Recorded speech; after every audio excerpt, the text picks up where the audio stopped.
This episode is sponsored by me. Well, actually, my letterbox. Links in the description if you want to check it out. Hello, outsiders. It's Justice Fry here. If you've been around the channel long enough, or came from the video I made about some Comic-Con highlights, you'll know I'm a big fan of Spider-Man. Truth be told, I've wanted to do this for a while, but the reviews on that last Spider-Man project told me it was better now than later. So, why not start with the most logical place to start? Sam Raimi's Spider-Man. Admittedly, there are a lot of video essays already on this film, so I'll do my best to avoid repeating some topics like the cast outfits and the Thanksgiving scene, or the infamous, "That's a cute outfit. Did your husband give it to you?" Instead, I want to focus on why this film worked in one specific way: the theme of responsibility. Specifically in how it relates to the journey of Peter Parker and his relationships with everyone else in this film. We all know the quote, "With great power comes great responsibility." But I think many people overlook how Peter changes as a result of it, with some people even going so far as to say that Peter didn't change at all between who he was before Ben's death and after, and that the outburst in the car comes out of nowhere. To which I say, you might want to rewatch this film. Looking at the beginning, we know that what Peter wants more than anything is to be with Mary Jane. At one point, after he's bitten, we see him react to how positively MJ responds to seeing Flash Thompson's new car and thinks that if he can get a car, then he can impress her. The whole reason for the fight with Bonesaw... "That's a cute outfit. Did your husband give it to you?" Okay, enough with that joke.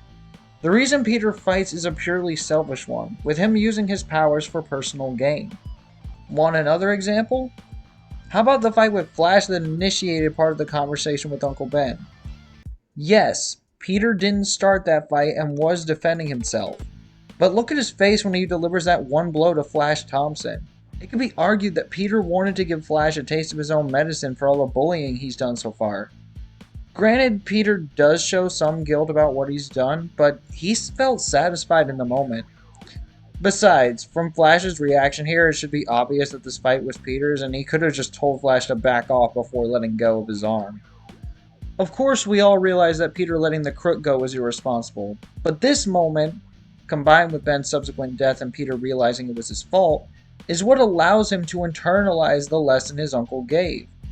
Looking back on it, I even think this is why Peter calls himself the human spider in that fight against Bonesaw. "That's a cute outfit. Did your husband give it to you?" Seriously, come on! Anyway, Peter's the human spider here because it's not until he can internalize the lesson and realize that With great power comes great responsibility. Remember that, Dee. Remember that. he can truly become Spider-Man, even if Bruce Campbell was the one to give him the name. All of this is to say that Peter does have a character arc with that lesson in this film, and it does actually affect things in his life. Take MJ, for example. As I explained before, Peter was using his powers for personal gains to increase his chances with her. After the lesson is internalized, though, he only interacts with her in ways to get to know her better. To the point that once Harry has a relationship with her, he doesn't want to get in his friend's way and even admits that it's his fault he's not in a relationship with her instead. Compare this to how he viewed Flash Thompson. This theme also pairs nicely with his fight with Green Goblin because Norman gains the power but consistently uses it for selfish gain. While it's clear that the Goblin and Norman are two minds and personalities, the Goblin directly states that he's doing it for Norman's personal gain. The quest bombing, the murder of the board members... Green Goblin has no responsibility when it comes to power. Every action he takes is personal and selfish. All of this culminates in the reveal of Norman and how he claims to be like a dad to Peter, provoking Peter's acknowledgement of Ben as a parental figure.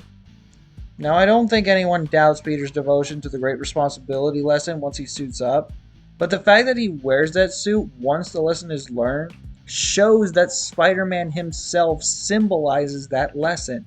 Every time he wears it, he has a promise to carry out his uncle's final lesson, and his acknowledgement of Ben shows his dedication to upholding that promise. The Goblin's defeat by his own hand even shows just how far power can corrupt, a journey we see Norman take as he becomes more and more of a pawn to the Goblin. But that's a topic for another day. The point of this video was to address how overlooked Peter's arc in this film is. Is it the best arc in the world? No, it clearly could have been handled better. But hopefully this video brings a new appreciation to this movie and Spider-Man in general. Thank you for watching, and have a God bless day.